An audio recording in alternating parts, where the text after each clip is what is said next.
ಇದ್ದೇ ಇದೆ. ರಾಯಚೂರಿನಲ್ಲಿ ವಿರೋಧ ಪಕ್ಷಗಳ ವಿರುದ್ಧ ಮುಖ್ಯಮಂತ್ರಿ ವಾಗ್ಬಾಣವನ್ನ ಪ್ರಯೋಗ ಮಾಡಿದ್ದಾರೆ. ನನ್ನ ಪತ್ನಿ ಯಾವತ್ತೂ ಕೂಡ ರಾಜಕೀಯಕ್ಕೆ ಬಂದವರಲ್ಲ, ರಾಜಕೀಯ ದ್ವೇಷಕ್ಕಾಗಿ ಅವಳನ್ನೂ ಕೂಡ ಬಿಟ್ಟಿಲ್ಲ, ರಾಜಕೀಯ ಆರೋಪ ಪ್ರತ್ಯಾರೋಪದಲ್ಲಿ ಅವಳನ್ನೂ ಕೂಡ ಎಳೆತಂದು ಬಿಟ್ಟಿದ್ದಾರೆ. ಈಗಲೂ ಹೇಳ್ತಿದ್ದೇನೆ, ನಾನು ಏನೂ ತಪ್ಪು ಮಾಡಿಲ್ಲ, ರಾಜೀನಾಮೆ ಕೊಡೋಲ್ಲ. BSY ಫ್ಯಾಮಿಲಿ, HDK, BYV ವಿರುದ್ಧ ಆರೋಪಗಳ ಸುರಿಮಳೆಯನ್ನೇ ಸುರಿಸಿದ್ದಾರೆ ಮುಖ್ಯಮಂತ್ರಿ ಸಿದ್ದರಾಮಯ್ಯ. ರಾಯಚೂರಿನ ಕಾರ್ಯಕ್ರಮದಲ್ಲಿ ಮುಖ್ಯಮಂತ್ರಿಗಳ ಹೇಳಿಕೆಗಳಿದು.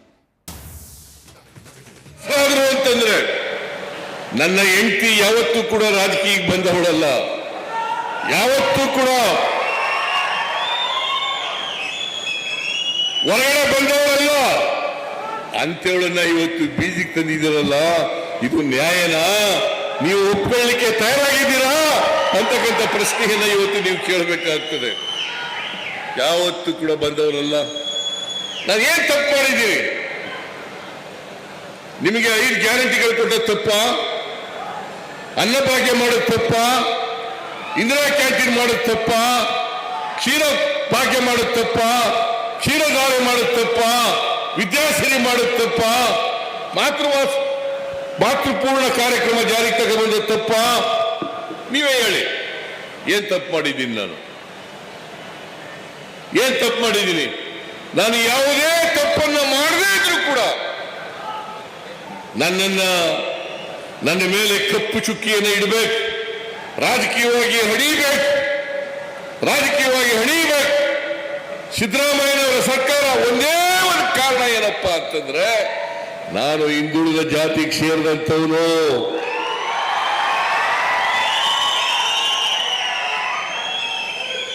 ಸಿದ್ದರಾಮಯ್ಯ ಕುರಿ ಕಾಯ್ಕೊಂಡಿದ್ದವ್ರ ಮಗ 2ನೇ ಸಾರಿ ಮುಖ್ಯಮಂತ್ರಿ ಆಗ್ಬಿಟ್ನಲ್ಲ ಅಂತ ಒಟ್ಟೂರಿ ಇವರಿಗೆ.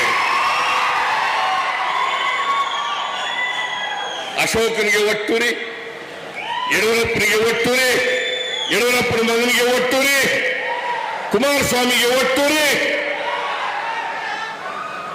ಇದನ್ನ ನೀವು ಸಹಿಸ್ಕೊಳ್ಳಕ್ಕೆ ತಯಾರಾಗಿದ್ದೀರಾ? ಇದನ್ನು ಸಹಿಸ್ಕೊಳ್ಳಕ್ಕೆ ತಯಾರಾಗಿದ್ದೀರಾ?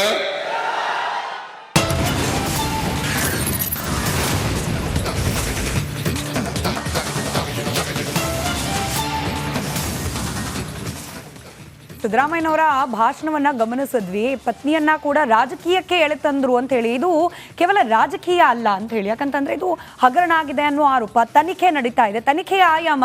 ಹೀಗಾಗಿ ಆರೋಪಿ ಸ್ಥಾನದಲ್ಲಿ ಅವರು ಇರೋದ್ರಿಂದ ಅವರು ಕೂಡ ತನಿಖೆಯನ್ನು ಎದುರಿಸಬೇಕಾಗತ್ತೆ. ಆದರೆ ಮುಂದುವರೆದ ಭಾಗವಾಗಿ ಸಿದ್ದರಾಮಯ್ಯನವ್ರು ಮಾತನಾಡಿದ್ರಲ್ಲ, ನೋಡಿ ನಾನೇನು ತಪ್ಪು ಮಾಡಿಲ್ಲ, ಜನರ ಪರವಾಗಿ ಒಂದಷ್ಟು ಯೋಜನೆಗಳನ್ನು ತರೋ ಪ್ರಯತ್ನ ಮಾಡ್ತಿದ್ದೀನಿ, ಇಂಥ ಸಂದರ್ಭದಲ್ಲಿ ಹೊಟ್ಟೆಯವರಿಗೆ ನನ್ನ ಮೇಲೆ ರಾಜಕಾರಣ ಮಾಡ್ತಿದ್ದಾರೆ, ಇದು ಪ್ಯೂರ್ಲಿ ಪಾಲಿಟಿಕ್ಸ್. ಬಟ್ ರಾಜಕೀಯ ಹೇಳಿಕೆಗಳು ಅಥವಾ ಆರೋಪ ಪ್ರತ್ಯಾರೋಪಗಳು ಏನೇ ಇದ್ರೂ ಕೂಡ ತನಿಖೆ ಹಾಗೆ ಆಗುತ್ತೆ. ಬಟ್ ಯಾವ ಆಯಾಮದಲ್ಲಿ ಆಗುತ್ತೆ ಅನ್ನೋದನ್ನ ಗಮನಿಸಬೇಕಾಗಿದೆ. ಇನ್ನು ಇದೇ ಮೂಡಾ ಪ್ರಕರಣಕ್ಕೆ ಸಂಬಂಧಪಟ್ಟಂತೆ ರಾಜ್ಯ ಕಾಂಗ್ರೆಸ್ನಲ್ಲಿ ಒಂದಷ್ಟು ಸಂಚಲನಕ್ಕಂತೂ ಕಾರಣವಾಗಿದೆ ಈ ಪ್ರಕರಣ. ಅದಕ್ಕೆ ಇದೀಗ ಕಾಂಗ್ರೆಸ್ ಹೈಕಮಾಂಡ್ ಕೂಡ ಒಂದು ಸೂಪರ್ ಪ್ಲಾನ್ ಅನ್ನ ಮಾಡ್ಕೊಂಡಿದೆಯಂತೆ. ಅದು ಏನು ಅನ್ನೋದ್ರ ಸ್ಟೋರಿ ನಿಮ್ಮ ಮುಂದೆ.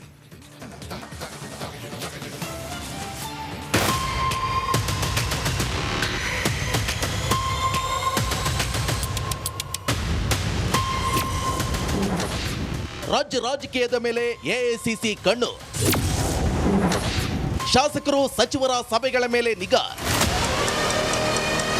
ಮೂಡಾ ಹಗರಣ ರಾಜ್ಯ ರಾಜಕೀಯದಲ್ಲಿ ಅಲ್ಲೋಲ ಕಲ್ಲೋಲ ಸೃಷ್ಟಿಸುತ್ತಿದೆ. ಇಡಿ ಪ್ರಕರಣ ದಾಖಲಿಸಿಕೊಂಡಿರುವುದು ಸಿಎಂ ಸಿದ್ದರಾಮಯ್ಯಗೆ ಸಂಕಷ್ಟ ತಂದೊಡ್ಡುವ ಸಾಧ್ಯತೆ ದಟ್ಟವಾಗಿದೆ. ಹೀಗಾಗಿ ಕಾಂಗ್ರೆಸ್ ಹೈಕಮಾಂಡ್ ನಾನಾ ಲೆಕ್ಕಾಚಾರಗಳು ಹಾಕ್ತಾ ಇದ್ರೆ, ಕಾಂಗ್ರೆಸ್ನಲ್ಲಿ ಸಿದ್ದರಾಮಯ್ಯ ಬಣ ಫುಲ್ ಆಕ್ಟಿವ್ ಆಗಿದ್ರೆ, DK ಶಿವಕುಮಾರ್ ಬಣಕ್ಕೆ ಹವಡವ ಶುರುವಾಗಿದೆ. ಹೀಗಾಗಿ ತೆರೆಮರೆಯಲ್ಲಿ ರಾಜಕೀಯ ಲೆಕ್ಕಾಚಾರ ಶುರುವಾಗಿದೆ.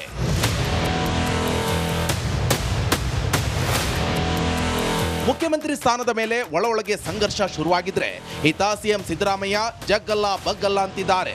ಆದ್ರೆ ಸದ್ದಿಲ್ಲದೆ ಸಿಂಹಾಸನವಂತೂ ಅಲುಗಾಡ್ತಾ ಇದೆ. ಆ ಪಟ್ಟ ತಮ್ಮಲ್ಲಿ ಯಾರಿಗಾದ್ರೂ ಸಿಗ್ಲೇಬೇಕು ಅಂತ ತ್ರಿವಳಿ ಮಂತ್ರಿಗಳು ಆಟ ಶುರು ಮಾಡಿದ್ದಾರೆ. ಅಹಿಂದ ನಾಯಕರಾದ ಡಾಕ್ಟರ್ ಜಿ ಪರಮೇಶ್ವರ್, ಸತೀಶ್ ಜಾರಕಿಹೊಳಿ ಮತ್ತು HC ಮಹದೇವಪ್ಪ ಗೌಪ್ಯ ಸಭೆ ನಡೆಸಿ ತೆರೆಮರೆಯ ಆಟ ಶುರು ಮಾಡಿಕೊಂಡಿದ್ದಾರೆ. ಹೀಗಾಗಿ ರಾಜ್ಯ ರಾಜಕೀಯದ ಮೇಲೆ ಕಾಂಗ್ರೆಸ್ ಹೈಕಮಾಂಡ್ ಹದ್ದಿನ ಕಣ್ಣಿಟ್ಟಿದೆಯಂತೆ. ಪ್ರತಿ ಕ್ಷಣದ ಪಿನ್ ಟು ಪಿನ್ ಮಾಹಿತಿಯನ್ನ ಸಂಗ್ರಹ ಮಾಡ್ತಿದೆಯಂತೆ. ನಾನು ದಿನಾ ಭೇಟಿ ಮಾಡ್ತಾ ಇರ್ತೀನಿ, ದಿನಾ ವರದಿಗಳು ಇಲ್ಲೇನೇ ನಡೀತಾ ಇದೆ ಅವ್ರಿಗೂ ಹೋಗ್ತಾ ಇರ್ತದೆ. ನಮ್ಮ ಆಫೀಸಲ್ಲಿ ಹೇಳ್ಬಿಟ್ಟಿರ್ತೀವಿ, ಬೆಂಗಳೂರಲ್ಲಿ ಕಾಂಗ್ರೆಸ್ ಕಚೇರಿ ರಾಜ್ಯದಲ್ಲಿ ಏನೇನು ಆಗ್ತದೆ ಎಲ್ಲ ಡೆಲ್ಲಿಗೆ ನಾವು ರಿಪೋರ್ಟ್ ಕಳಿಸ್ಲೇಬೇಕು. ಪೇಪರ್ಲಿ ಏನು ಬರ್ತದೆ ಮತ್ತೊಂದು ಬರ್ತದೆ. ಅವ್ರ ಹತ್ರನೂ ಒಂದು ಟೀಮ್ ಇದೆ, ಎಲ್ಲ ರಾಜ್ಯದಲ್ಲೂ ಕಲೆಕ್ಟ್ ಮಾಡ್ತಾ ಇರ್ತಾರೆ ಅವರು. ನಾನು ಅದಕ್ಕೊಂದು ಟೀಮೇ ಸಪ್ರೇಟ್ ಇದೆ, ರಿಸರ್ಚ್ ಟೀಮ್ ಅಂತ ಒಂದು ಟೀಮ್ ಇದೆ. ಅವರು ಆ ರಿಸರ್ಚ್ ಟೀಮು ಏನೇನು ಆಕ್ಟಿವಿಟೀಸ್ ಆಗ್ತದಿಂದ ಅವ್ರು ರೆಗ್ಯುಲರ್ ಆಗಿ ಕಳಿಸ್ತಾ ಇರ್ತಾರೆ. ಪ್ರತಿದಿನದ ಮಾಹಿತಿಯನ್ನ ಕಾಂಗ್ರೆಸ್ ಹೈಕಮಾಂಡ್ ಸಂಗ್ರಹಿಸ್ತಾ ಇದೆ. ಮೂಡಾ ಪ್ರಕರಣದಲ್ಲಿ ಇಡಿ ಎಂಟ್ರಿಯಿಂದ ಮೂಡಿರುವಂತಹ ಗೊಂದಲ, ರಾಜ್ಯ ನಾಯಕರಲ್ಲಿ ಮೂಡಿದ ಭಾರಿ ಗೊಂದಲಕ್ಕೆ ಸ್ಪಷ್ಟತೆ ಇಲ್ಲದ ಕಾರಣ ಪಕ್ಷಕ್ಕೆ ವ್ಯತಿರಿಕ್ತ ಬದಲಾವಣೆ ಆಗಬಹುದು ಎಂಬ ಆತಂಕವಿದೆಯಂತೆ. ಹೀಗಾಗಿ ಸರ್ಕಾರದ ಮೇಲೆ ಪರಿಣಾಮ ಬೀರಬಹುದು ಎಂಬ ಚರ್ಚೆ ಹೆಚ್ಚಾದ ಹಿನ್ನೆಲೆ SC/ST ಸಚಿವರ ರಹಸ್ಯ ಸಭೆ ಮಾಡಿದ್ದಾರೆ. ಹೀಗಾಗಿ ಶಾಸಕರು ಸಚಿವರ ಗುಪ್ತ ಸಭೆಗಳ ಮೇಲೆ ಹದ್ದಿನ ಕಣ್ಣಿಡಲಾಗಿದೆಯಂತೆ. ಸಚಿವರು ಹಿರಿಯ ನಾಯಕರು ಏನ್ ಮಾಡ್ತಾ ಇದ್ದಾರೆ ಎನ್ನುವ ಪ್ರತಿದಿನದ ಮಾಹಿತಿ ಹೈಕಮಾಂಡ್ಗೆ ಹೋಗ್ತಾ ಇದೆಯಂತೆ. Bureau report, republic Kannada. ನೋಡಿ, ಈ ಒಂದು ಹಗರಣದಲ್ಲಿ ಏನಾದರೂ ಸಿಲುಕಿಕೊಂಡು ಈ ಆರೋಪವನ್ನು ಎದುರಿಸಬೇಕು, ತನಿಖೆಗೆ ಸಹಕಾರ ಕೊಡಬೇಕು ಅಂತ ಹೋಗಿದ್ದೆ ಆದರೆ ಬದಲಾವಣೆ ಆಗ್ತಾರ CM ಸಿದ್ದರಾಮಯ್ಯನವರು, ಅವರ ಸ್ಥಾನ ಬದಲಾವಣೆ ಆಗುತ್ತಾ ಅನ್ನೋ ಚರ್ಚೆಗಳು. ಆದರೆ ಈಗ ಮುಂದಿನ ಒಂದು ಹಂತಕ್ಕೆ ಹೋಗಿ ರಾಜ್ಯ ರಾಜಕಾರಣದಲ್ಲಿ ಹೊಸ ಚರ್ಚೆ ಶುರುವಾಗಿದೆ. ಸಿದ್ದರಾಮಯ್ಯ ಅವರು ತಮ್ಮ ಪಟ್ಟವನ್ನು ಬಿಟ್ಟುಕೊಟ್ರೆ ಯಾರು CM ಆಗ್ತಾರೆ ಅನ್ನೋ ಪ್ರಶ್ನೆ ಉದ್ಭವಿಸಿದೆ. ಈ ಮಧ್ಯೆ ದಲಿತ CM ಕೂಗು ಎದ್ದಿದೆ.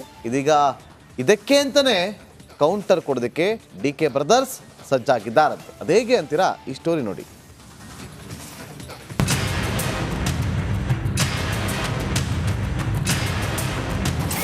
ರಾಜ್ಯದಲ್ಲಿ CM ಬದಲಾವಣೆ ಗುಸುಗುಸು. ದೆಹಲಿ ದಂಡಯಾತ್ರೆ ಪಾಲಿಟಿಕ್ಸ್ ಜೋರು. ಮೂಡಾ ಪ್ರಕರಣದಲ್ಲಿ ಮುಖ್ಯಮಂತ್ರಿ ಸಿದ್ದರಾಮಯ್ಯನವರ ಕುರ್ಚಿ ಅಲುಗಾಡುತ್ತಿದೆ. ಆದರೂ ನಾನೇ 5 ವರ್ಷ CM ಅಂತ ಘೋಷಿಸಿಕೊಂಡಿದ್ದಾರೆ. ಆದರೆ ಹೈಕಮಾಂಡ್ ಏನ್ ಹೇಳುತ್ತೆ ಅನ್ನೋದು ಇನ್ನೂ ಪಕ್ಕಾ ಆಗಿಲ್ಲ. ಅದರ ನಡುವೆಯೇ ಸಚಿವ ಸತೀಶ್ ಜಾರಕಿಹೊಳಿ ಕಾಂಗ್ರೆಸ್ ಅಧ್ಯಕ್ಷ ಮಲ್ಲಿಕಾರ್ಜುನ್ ಖರ್ಗೆ ಅವರನ್ನ ಭೇಟಿ ಮಾಡಿದ್ರು. ಇದೀಗ ಇನ್ನೊಂದು ಟೀಮ್ ಖರ್ಗೆ ಭೇಟಿ ಮಾಡಲು ಸಜ್ಜಾಗಿದೆಯಂತೆ.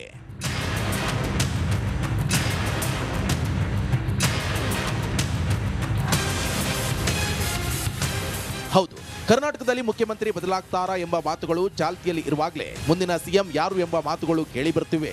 ಕಾಂಗ್ರೆಸ್ನಲ್ಲಿ ರಾಜಕೀಯ ವಿದ್ಯಮಾನಗಳು ಬಿರುಸುಗೊಂಡಿವೆ. ಇದೀಗ ಸತೀಶ್ ಜಾರಕಿಹೊಳಿ ಬಳಿಕ DK ಬ್ರದರ್ಸ್ ದೆಹಲಿ ದಂಡಯಾತ್ರೆಗೆ ಚಿಂತನೆ ಮಾಡಿದ್ದಾರಂತೆ. ಮುಂದಿನ ವಾರ DK ಬ್ರದರ್ಸ್ ಮಲ್ಲಿಕಾರ್ಜುನ್ ಖರ್ಗೆ ಭೇಟಿ ಮಾಡಲು ಸಿದ್ಧತೆ ಮಾಡಿಕೊಂಡಿದ್ದಾರಂತೆ.